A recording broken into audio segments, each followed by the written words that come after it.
শুভেচ্ছা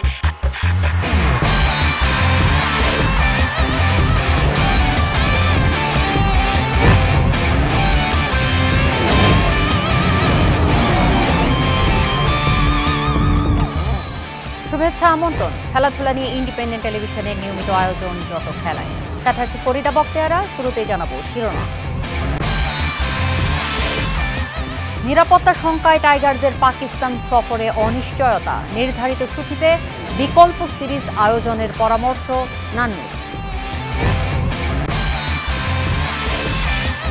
ভারত পাকিস্তান সংঘাতের প্রভাব পড়েছে পিএসএল ও আইপিএলে। পেশোয়ার করাচির ম্যাচ স্থগিত, ধর্মশালায় পাঞ্জাব দিল্লির ম্যাচ পরিত্যক্ত। ভারতের অরুণাচলে কাল শুরু অনূর্ধ্ব-19 সাফ চ্যাম্পিয়নশিপ। উদ্বোধনী ম্যাচে মালদ্বীপের মুখোমুখি চ্যাম্পিয়ন বাংলাদেশ। চ্যাম্পিয়ন্স লিগে মিউনিখের ফাইনালে ইন্টার মিলানের প্রতিপক্ষ পিএসজি আর্সেনালকে হারালো 3-1 ব্যবধান। এবার বিস্তারিত। পাকিস্তানে ক্রিকেটারদের নিরাপত্তা শঙ্কা বাড়ছে। পিএসএল থেকে নাহিদ রিশাদকে ফিরিয়ে আনার কথা ভাবছে বিসিবি। এমন পরিস্থিতিতে পাকিস্তানে দল পাঠানো উচিত হবে না বলেছেন সাবেক অধিনায়ক ও প্রধান নির্বাচক মিনহাজুল আবেদিন নান্নু। নির্ধারিত সূচিতেই আমিরাত সিরিজ আয়োজনের বিকল্প প্রস্তাব দিতে পারে বিসিবি, মনে করেন নান্নু। পাক ভারত সংঘাতের প্রভাব পড়েছে ক্রিকেটে। বাংলাদেশ দলের পাকিস্তান সফর অনিশ্চিত। রাওয়ালপিন্ডি স্টেডিয়ামের কাছে ড্রোন হামলার খবরে বেড়েছে শঙ্কা। বিসিবি বিবৃতি দিয়ে জানিয়েছে, পিএসএল মিশনে থাকা রিশাদ নাহিদের নিরাপত্তা নিয়ে খোঁজ রাখা হচ্ছে। পিসিবি ও পাকিস্তান হাইকমিশনের সঙ্গে যোগাযোগ রাখছে বোর্ড। শান্ত লিটনরা আমিরাত ও পাকিস্তান সফরের প্রস্তুতি চালিয়ে গেলেও নিরাপত্তা নিয়ে শঙ্কিত। পরিবারের কথা ভেবে অনেক ক্রিকেটারই যেতে অনাগ্রহী। পাকিস্তানের টি-20 সিরিজ লাহোর ও ফয়সালাবাদে, দুই ভেন্যুই সীমান্তের কাছাকাছি। এমন অবস্থায় পাকিস্তান সফর স্থগিতের শঙ্কা জোরালো। তো ক্রিকেটটা নিয়ে কিন্তু চিন্তা ভাবনাটা আমার মনে হয় ডিফিকাল্ট হয়ে যাবে, এবং এই সিরিজটা কন্টিনিউ হওয়াটাও অনেক ডিফিকাল্ট, কারণ এখানে অনেক কিছু ব্যাপার রিলেটেড আছে। তো সব কিছু মিলে বলবো যে এটা ডিফিকাল্ট, এটা আনসার্টেন একটা সিরিজ হতে পারে, এবং এটা না হওয়ার সম্ভাবনা বেশি আছে। দুশ্চিন্তা নিয়ে ক্রিকেটাররা পাকিস্তানে গেলে মানসিকভাবেও থাকবেন অস্বস্তিতে। বিকল্প ভাবনা হিসেবে আমিরাতেই পাকিস্তান সিরিজ নির্ধারিত সময় আয়োজনের প্রস্তাবও দেওয়া যেতে পারে বলছেন নান্নু। তো আমার মনে হয় যে প্লেয়ারদের মন মানসিকতা কীরকম যাবে কিনা, এটা খেলোয়াড়দের থেকেও আসতে পারে। নিরাপত্তাটা তো সবার আগে, কারণ এখানে কিন্তু আপনি গেলেন, আপনি যদি নিরাপত্তার সংখ্যায় যদি ভোগেন তাহলে আপনার পারফরমেন্সটা কিন্তু দিতে পারবেন না। তো সেই জায়গায় কিন্তু আপনার 100% কোনো কিছু আপনি পাবেন না। এখানে যারা থাকবে দেশের, ওরাও কিন্তু একটা অস্থিরতার মধ্যে কাটাবে। পাক ভারত সংকটে এশিয়া কাপের ভবিষ্যৎও অনিশ্চিত। ভারতের বাংলাদেশ সফরও পড়তে পারে শঙ্কার মুখে। খালি ক্রিকেটটা না, ওখানে এশিয়া গেমস হওয়ার কথা আছে, অন্যান্য স্পোর্টস হওয়ার কথা আছে। অ্যাথলেটিক্সের একটা ইভেন্ট ছিল ওখানে, এটাও স্থগিত হয়ে যাচ্ছে। তো সব কিছু মানে এই সাবকন্টিনেন্টের স্পোর্টসের চারিদিক থেকে কিন্তু অনেক ক্ষতিগ্রস্ত হবে। দুই দেশের যুদ্ধে ক্ষতিগ্রস্ত হবে উপমহাদেশের ক্রীড়াঙ্গন, তাই অচিরেই সমঝোতা জরুরি, মনে করেন নান্নু। Muhammad Nazim, Independent News, Dhaka. ভারত পাকিস্তান সংঘাতের জেরে রাওয়ালপিন্ডিতে পেশোয়ার জালমি ও করাচি কিংসের ম্যাচ স্থগিত করেছে পিসিবি। এদিকে পিএসএল এ বাকি ম্যাচগুলো করাচিতে খেলানোর সিদ্ধান্ত নিয়েছে কর্তৃপক্ষ, জানিয়েছে এ স্পোর্টস। রাওয়ালপিন্ডি স্টেডিয়ামের কাছে ভারতের ড্রোন বিধ্বস্তের ঘটনায় নিহত হয়েছে 2 বেসামরিক নাগরিক, যার জেরে আপাতত ম্যাচ সরিয়ে নেওয়ার সিদ্ধান্ত। পিএসএল এর দল পেশোয়ার জালমির হয়ে খেলছেন নাহিদ রানা ও রিশাদ খেলছেন লাহোর কালান্দার্সে। তাদের নিরাপত্তায় পিসিবি ও বাংলাদেশ হাইকমিশনের সঙ্গে সার্বক্ষণিক যোগাযোগ রাখছে বিসিবি। দুই দেশের সীমান্তে উত্তেজনার কারণে পিএসএলে খেলতে যাওয়া বিদেশিরাও পাকিস্তান ছাড়তে চান। বাকি সূচি পরিবর্তনের বিষয়ে আনুষ্ঠানিক ঘোষণা পাওয়া যায়নি।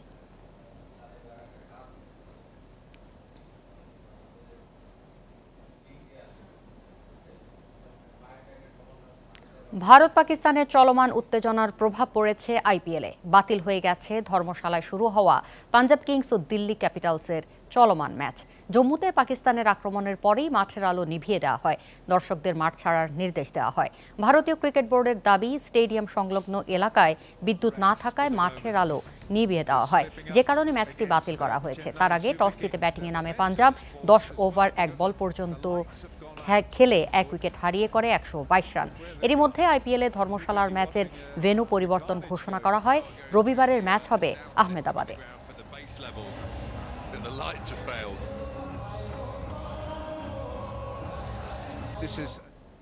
শ্রীলঙ্কায় সিরিজ জিতল বাংলাদেশ অনূর্ধ্ব ১৯ দল। কলম্বোয় ষষ্ঠ ওয়ানডে বৃষ্টিতে পণ্ড হয়। তাতে টাইগার যুবারা সিরিজ জিতেছে ৩-২ ব্যবধানে। পঞ্চম ম্যাচে শিরোপা নিশ্চিতের সুযোগ হাতছাড়া করে বাংলাদেশ। সিরিজ নির্ধারণী ওয়ানডেতে টস জিতে ব্যাটিংয়ে নামে লাল সবুজ। জাওয়াদ আবরার হতাশ করেন। অধিনায়ক আজিজুল হাকিম তামিম সেঞ্চুরির আক্ষেপ নিয়ে ফেরেন ৯৪ করে। কালামের ব্যাটে আসে ৩১ রান, ৩ উইকেট ১৮৮ রান তোলার পর বৃষ্টির কারণে খেলা বন্ধ হয়ে যায়। অপেক্ষার পর অফিসিয়ালরা ম্যাচ পরিত্যক্ত ঘোষণা করেন। হার দিয়ে মিশন শুরুর পর টানা ৩ জয়ে নিয়ন্ত্রণ নেয় বাংলাদেশ। সিরিজে জোড়া সেঞ্চুরি আবরারের, ৩টি 50 করেছেন আজিজুল।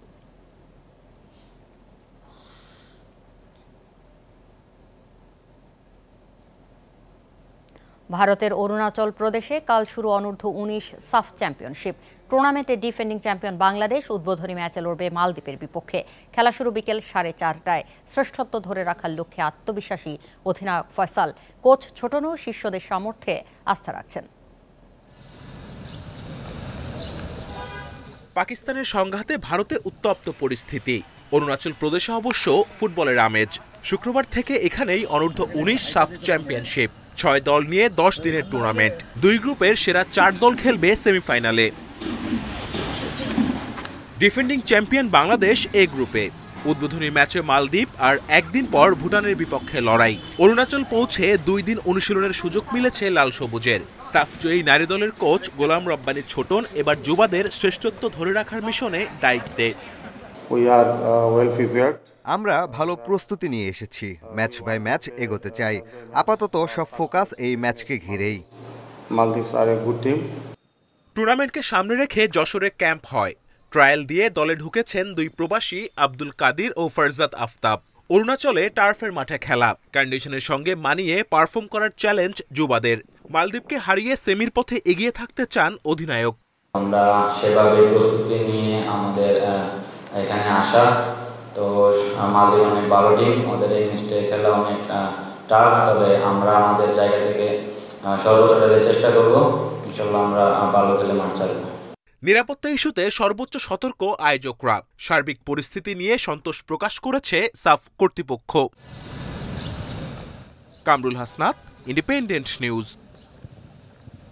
5 বছর পর চ্যাম্পিয়ন্স লিগের ফাইনালে পিএসজি। সেমির দ্বিতীয় লেগে ভিতিনিয়ার পেনাল্টি মিসের পরও আর্সেনালকে 2-1 বলে হারিয়ে 3-1 ব্যবধানে ফরাসি জায়ান্টদের বাজিমাত। আর 2009-এর পর আবারও শেষ 4-এর বাধা টপকাতে ব্যর্থ গানার্স। মেসি, নেইমার, এমবাপে ভয়ঙ্কর এই ট্রায়ও যা পারেনি লুই এনরিকে ম্যাজিকে, সেটাই করে দেখালো পিএসজি। নিজেদের ইতিহাসে দ্বিতীয়বার ফাইনালে ফরাসি জায়ান্টরা। অন্যদিকে 19 বছর পর ফাইনালে ওঠার স্বপ্ন ভেঙে চুরমার আর্সেনালের। হতাশা নিয়ে মাঠ ছাড়লেও পার্ক দে প্রিন্সেসের শুরুতে দাপট দেখিয়েছে আর্সেনালই। প্রথম 10 মিনিটেই 2বার গোলের সুযোগ তৈরি করে গানার্স। কিন্তু দোনারুমা যেন চীনের প্রাচীর। পিএসজির গোলবার অক্ষতা রাখেন ইতালিয়ান কিপার। এরপর সময় যত গড়িয়েছে লা পারিসিয়ানরা ধীরে ধীরে নিজেদের ততটা গুছিয়ে নিয়েছে। 17 মিনিটে কাভারেজস্কায়ার শট পোস্টে লেগে ফিরে আসার হতাশা দূর হয় 10 মিনিট পর। রুইসের লক্ষ্যভেদে এগিয়ে থেকে বিরতিতে যায় PSG.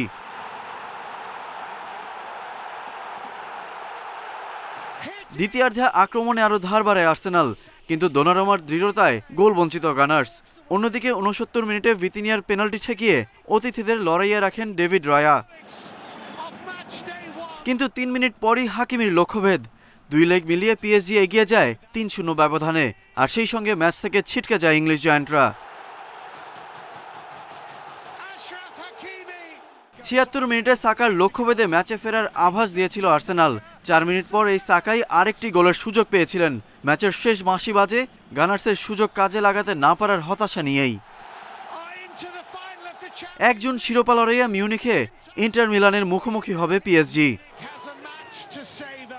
Ghalib Hasan, Independent News. লাল সবুজ জার্সিতে মাঠে নামতে মুখিয়ে আছেন সমিত সোম। বাংলাদেশের ভক্তদের সমর্থন দেখে রোমাঞ্চিত এই মিডফিল্ডার কানাডা থেকে বাংলাদেশের হয়ে খেলতে পুরো প্রক্রিয়া দ্রুত শেষ করতে যারা সহায়তা করেছেন তাদের ধন্যবাদ জানিয়েছেন। বাংলাদেশের হয়ে খেলার সুযোগ পাওয়ায় আমি রোমাঞ্চিত। ধন্যবাদ সবাইকে, বিশেষ করে তাদের যারা এই প্রক্রিয়ার সাথে জড়িত ছিল। ভারতের টেস্ট অধিনায়ক হওয়ার দৌড়ে এগিয়ে আছেন শুভমান গিল, এমন তথ্য দিয়েছে ক্রিকেট ভিত্তিক ওয়েবসাইট ক্রিক ইনফো। বুধবার টেস্ট ক্রিকেট থেকে অবসরের কথা জানান রোহিত শর্মা। তার অনুপস্থিতিতে সবশেষ অস্ট্রেলিয়া সিরিজের 2 টেস্টে নেতৃত্ব দিয়েছিলেন জসপ্রীত বুমরা। সে সময় রোহিতের ডেপুটি ছিলেন এই পেসার। স্বাভাবিকভাবে বুমরাকে নতুন অধিনায়ক ঘোষণা করা হবে এমনটাই ধারণা করা হচ্ছিল, তবে চোটপ্রবণ বুমরাকে বেছে খেলাতে চায় বিসিসিআই। দীর্ঘমেয়াদে পরিকল্পনায় তাই শুভমান গিলকে টেস্টের দায়িত্ব দেওয়ার চিন্তা বোর্ডের। চলতি মাসের শেষে ইংল্যান্ড সফরের দল ঘোষণা করবে ভারত।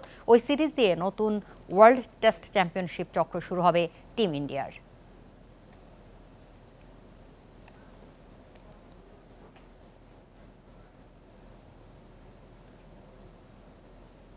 ইউরোপা লিগের সেমিফাইনালের দ্বিতীয় লেগে অ্যাথলেটিক ক্লাবের মুখোমুখি হবে ম্যানচেস্টার ইউনাইটেড। ওল্ড ট্রাফোর্ডে ম্যাচ শুরু হবে রাত 1টায়। একই সময় টটেনহ্যামকে আতিথ্য দেবে গ্লিম্ট। এবারের আসরে অপ্রতিরোধ্য ম্যান ইউনাইটেড 3-0 গোলে এগিয়ে থেকে লড়াইয়ে নামবে ইংলিশ জায়ান্ট। 4 বছর পর ফাইনালে পৌঁছানোর কাছে রেড ডেভিলস। অন্যদিকে স্বাগতিকদের বিধ্বস্ত করে প্রথমবার সেমির বাধা টপকানোর লক্ষ্য অ্যাথলেটিকের। তাই শুরু থেকে আক্রমণাত্মক খেলবে স্প্যানিশ ক্লাবটি। এদিকে প্রথম লেগে গ্লিম্টের বিপক্ষে 3-1 গোলে জিতে কিছুটা নির্ভর টটেনহ্যাম। 41 বছর পর ফাইনালে ওঠার হাতছানি স্পার্সের।